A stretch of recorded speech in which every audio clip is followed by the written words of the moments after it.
नमस्कार साथियों, आज की वीडियो में मंडल आयोग के बारे में चर्चा करेंगे और नागरिक शास्त्र कक्षा 12 यूपी बोर्ड में मंडल आयोग से संबंधित पुस्तकों में बहुत सारे क्वेश्चन पूछे गए हैं, लेकिन पुस्तक में इसके बारे में कुछ लिखा नहीं हुआ है। बहुत ज़्यादा खास एक दो लाइन कहीं कहीं लिखी हुई है, लेकिन जिस प्रकार से प्रश्न पूछे गए हैं उस प्रकार से पुस्तकों में लिखा नहीं गया है।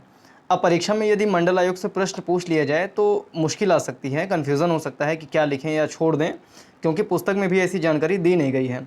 इसलिए जो क्वेश्चन इसमें पूछे गए हैं पहले उसको दिखा देते हैं, फिर उससे संबंधित जो उसके आंसर हैं उसको मैंने ढूंढ कर लिखने का प्रयास किया है, तो उससे समझ में आएगा कि इसका उत्तर हम कैसे एग्ज़ाम में लिख सकते हैं। जैसे अति लघु उत्तरीय प्रश्न जो कि 2 नंबर का होता है और 10-20 शब्दों में लिखना होता है, यानी कि छोटे छोटे आंसर लिखने होते हैं। तो उसमें पहला क्वेश्चन पूछा गया कि मंडल आयोग की रिपोर्ट कब लागू किया गया था। फिर 7वें क्वेश्चन पूछा गया कि पिछड़े वर्गों का पिता किसे कहा गया है। तो पिछड़े वर्गों का पिता डॉक्टर भीमराव अंबेडकर को कहा गया है, ये सभी जानते हैं। 8वां क्वेश्चन है मंडल आयोग की कोई एक महत्वपूर्ण सिफारिश लिखें। फिर आगे इसी में ही 13वां क्वेश्चन लिखा है मंडल आयोग की स्थापना कब की गई। फिर मंडल आयोग ने कब अपनी रिपोर्ट राष्ट्रपति को प्रस्तुत की, इसके बारे में है। फिर 17वां क्वेश्चन महाराष्ट्र में दलितों के हितों की रक्षा के लिए कौन सा संगठन कब बना। तो दलित पैंथर्स नामक संगठन बना था महाराष्ट्र में 1972 में, इसके बारे में भी बात करेंगे। फिर है दलित पैंथर्स का मुख्य लक्ष्य क्या था। तो दलित पैंथर्स के क्या उद्देश्य थे उसको भी चर्चा करेंगे इस वीडियो में। तो मंडल आयोग की स्थापना कब की गई थी, किसके सरकार में की गई थी। आपको पता है कि 25 जून 1975 को आपातकाल की घोषणा की गई थी। उसके बाद गैर कांग्रेसी सरकार केंद्र में आई थी जिसका नाम था जनता पार्टी, जनता सरकार बनी थी। उसके प्रधानमंत्री मोरारजी देसाई थे जो 1977 से 1979 तक ये रहे थे। फिर एक साल चौधरी चरण सिंह प्रधानमंत्री रहे थे। तो 1 जनवरी 1979 को यहाँ पर लिखो, 1 जनवरी 1979 में मंडल आयोग का गठन किया गया। तो जो प्रश्न उसमें पूछा गया था कि मंडल आयोग का गठन कब किया गया, तो 1 जनवरी 1979 को जनता सरकार के प्रधानमंत्री मोरारजी देसाई की अध्यक्षता में मंडल आयोग का गठन किया गया। फिर इसमें काम भी पूछे जा सकते हैं कि इसका काम क्या था। तो इस आयोग का कार्य था कि पिछड़े वर्गों की पहचान करना था कि भारत में कौन पिछड़ा है। उसके लिए 2 मापदंड देखे जा सकते हैं, एक सामाजिक और आर्थिक मापदंड के हिसाब से उनको सर्वेक्षण करना था। फिर पूछा जा सकता है कि मंडल आयोग के अध्यक्ष कौन थे। तो बीपी मंडल थे, बीपी मंडल। तो बीपी का फुल फॉर्म है श्री बिंदेश्वरी प्रसाद मंडल, मंडल आयोग के अध्यक्ष थे। रिपोर्ट में जो उन्होंने सर्वेक्षण किया था उसमें कुछ बातें महत्वपूर्ण हैं। इस प्रकार से प्रश्न पूछे जा सकते हैं कि रिपोर्ट में या जो सर्वेक्षण किया गया था मंडल आयोग का, उसकी मुख्य बातें क्या हैं या उसकी मुख्य विशेषताएं क्या हैं। तो 4 विशेषताएं यहाँ पे लिखा हुआ है कि पहला, इसमें मुसलमानों सहित विभिन्न धर्मों के सर्वेक्षण किया गया था कि कौन से धर्म में किस किस जातियों के लोग सामाजिक या आर्थिक रूप से पिछड़ेपन के शिकार हैं।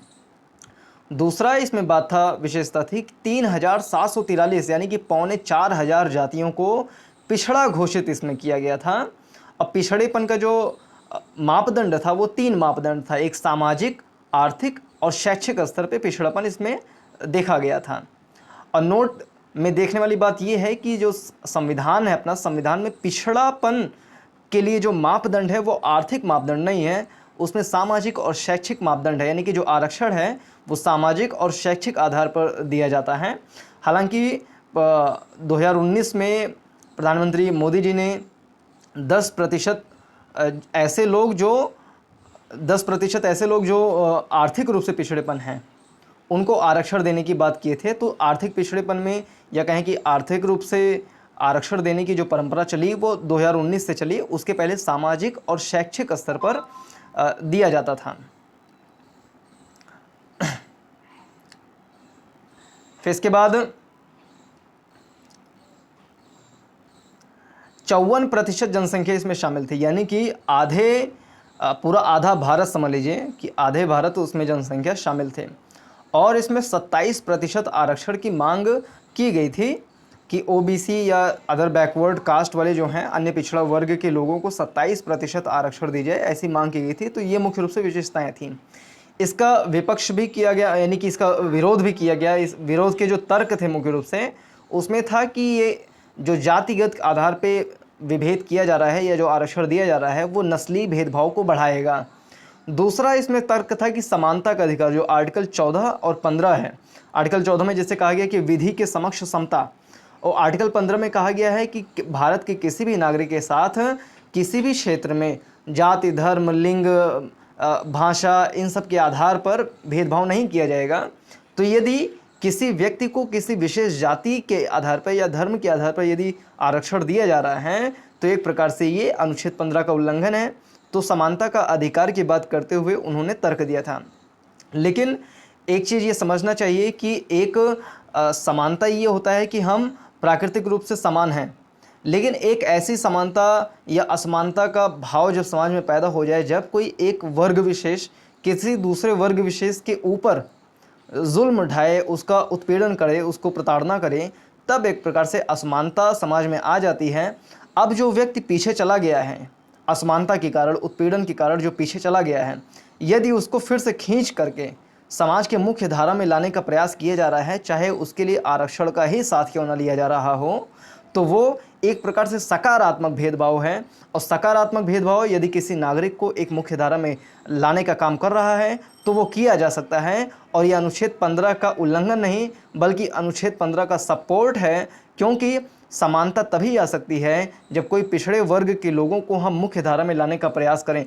जो बहुत सारे लोगों का तर्क होता है कि समानता के भाव को लाने के लिए या समानता का अधिकार का उल्लंघन किया जा रहा है कि उनको आरक्षण दिया जा रहा है विशेष प्रकार का, तो ये एक प्रकार से नकारात्मक सोच है। इससे थोड़ा सा निकलने की आवश्यकता है। इसके बारे में किसी दिन डिटेल में चर्चा करेंगे, इसके क्या क्या तर्क दिए जाते हैं और क्या क्या इसके समाधान हो सकते हैं, क्या क्या बातें इसमें कही जाती हैं। इसमें मुख्य रूप से परिचय के रूप में देखेंगे, जो प्रश्न पूछे जाते हैं यूपी बोर्ड में, थोड़ा एक एक दो लाइन का समझेंगे बस। तीसरे नंबर में तर्क दिया जाता है कि धर्मनिरपेक्षता के विचार के ये विपरीत है। अब एक क्वेश्चन इसमें पूछा गया था कि इसकी स्थापना कब की गई थी। तो पहले ही बता चुके हैं कि भारत सरकार के पूर्व सचिव थे PS कृष्णन। उन्होंने 1 जनवरी 1979 को मंडल कमीशन के गठन से लेकर 16 नवंबर 1992 को सुप्रीम कोर्ट द्वारा इसे क्रियान्वित किए जाने के संबंध में ऐतिहासिक फैसला दिए जाने तक सक्रिय थे। यानी इस पॉइंट से दो आंसर मिल गए हमें कि इसकी स्थापना कब की गई थी मंडल आयोग की। तो 1 जनवरी 1979 को मंडल आयोग की स्थापना की गई थी। जनता पार्टी की सरकार थी, मोरारजी देसाई उस समय प्रधानमंत्री थे। दूसरा क्वेश्चन का आंसर ये मिल गया कि इसको कब लागू किया गया। तो इसको सुप्रीम कोर्ट के द्वारा 16 नवंबर 1992 को लागू किया गया। और जब ये लागू किया जाना था तो उस समय बहुत सारा इसमें विरोध भी हुआ था, लेकिन इसके बारे में कभी विस्तार में चर्चा करेंगे। आज छोटा सा वीडियो रहेगा। मंडल कमीशन ने अपनी रिपोर्ट के अध्याय 13 में कुल मिलाकर 40 पॉइंट में सिफारिशें दिए थे। प्रश्न में भी पूछा गया कि उनके कोई एक सिफारिश लिखें, और एक दीर्घ उत्तरीय टाइप के क्वेश्चन में 2 सिफारिशें पूछा गया है। तो परीक्षा में 1, 2, 3 सिफारिश तक पूछ सकते हैं, तो उसको हम समझेंगे आगे के स्लाइड में। तो सिफारिशें जो थी वो अध्याय 13 में 40 पॉइंट में सिफारिशें, रिकमेंडेशंस दी गई थी मंडल आयोग के द्वारा। पहले पॉइंट में ही कहा गया है कि सामाजिक और शैक्षणिक रूप से पिछड़ापन, यानी सामाजिक यानी सोशल और शैक्षणिक यानी कि एजुकेशनल रूप से जो पिछड़ेपन है और गरीबी, जाति आधारित बाधाओं की वजह से है। यानी जो सामाजिक और शैक्षणिक पिछड़ापन है वो गरीबी और जाति आधारित बाधाओं की वजह से है। इसीलिए इसमें जातिगत आधार पे आरक्षण करने की मांग कही गई है OBC SC ST के लिए। तो क्या सिफारिशें हैं उसको देख लेते हैं। पहला सिफारिश इसमें है, 40 सिफारिशें हैं, केवल 2-3 सिफारिशें इसमें लिखा हुआ है। पहला है कि ज़्यादातर पिछड़े वर्ग के बच्चों की स्कूल छोड़ने की दर बहुत ज़्यादा है। इसे देखते हुए प्रौढ़ शिक्षा के लिए एक गहन एवं समयबद्ध कार्यक्रम शुरू किया जाना चाहिए। जहां OBC की घनी आबादी है वहां पिछड़े वर्ग के विद्यार्थियों के लिए आवासीय विद्यालय यानी हॉस्टल वगैरह की व्यवस्था की जाए, जिसमें उन्हें गंभीरता से पढ़ने का माहौल मिल सके। इन स्कूलों में रहने, खाने जैसी सभी सुविधाएं मुफ्त मुहैया कराई जाएं, जिससे गरीब और पिछड़े घरों के बच्चे इनकी ओर आकर्षित हो सकें। यानी कि पहला रिकमेंडेशन हम परीक्षा में ये लिख सकते हैं कि जो भी OBC वर्ग के हैं, जो गरीब हैं, वंचित हैं, उनको फ्री में हॉस्टल मुहैया कराया जाए, और जो आवासीय रहने के लिए, खाने के लिए व्यवस्थाएं हैं उनको मुफ्त में मुहैया कराया जाए। ये हम पहला रिकमेंडेशन लिख सकते हैं।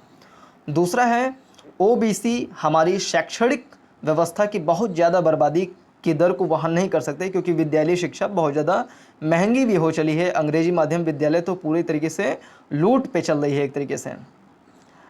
ऐसे में यह बहुत ज़रूरी है कि उनकी शिक्षा बहुत ज़्यादा व्यावसायिक प्रशिक्षण की ओर झुकी हुई हो।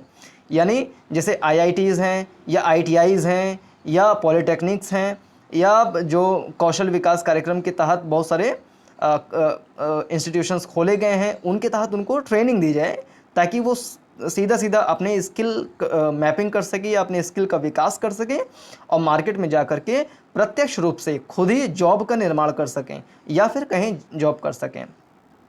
तीसरा रिकमेंडेशन, ओबीसी विद्यार्थियों के लिए सभी वैज्ञानिक यानी कि साइंटिस्ट के क्षेत्र में, तकनीकी और प्रोफेशनल इंस्टीट्यूशंस में 27% आरक्षण की व्यवस्था की जाए, जो केंद्र व राज्य सरकारें चलाती हैं। यानी ओबीसी, एससी, एसटी इन सबको मिला करके 27% आरक्षण दिया जाए, ऐसी बातें इन्होंने कही थी। तो इस वीडियो में मुख्य रूप से इतना ही। इसके लिए डिटेल में कभी वीडियो बनाएंगे। संभवतः इसके लिए इस क्वेश्चन में जो पूछा गया था मंडल आयोग के बारे में, उसकी थोड़ा बहुत समाधान मिल सकेगा।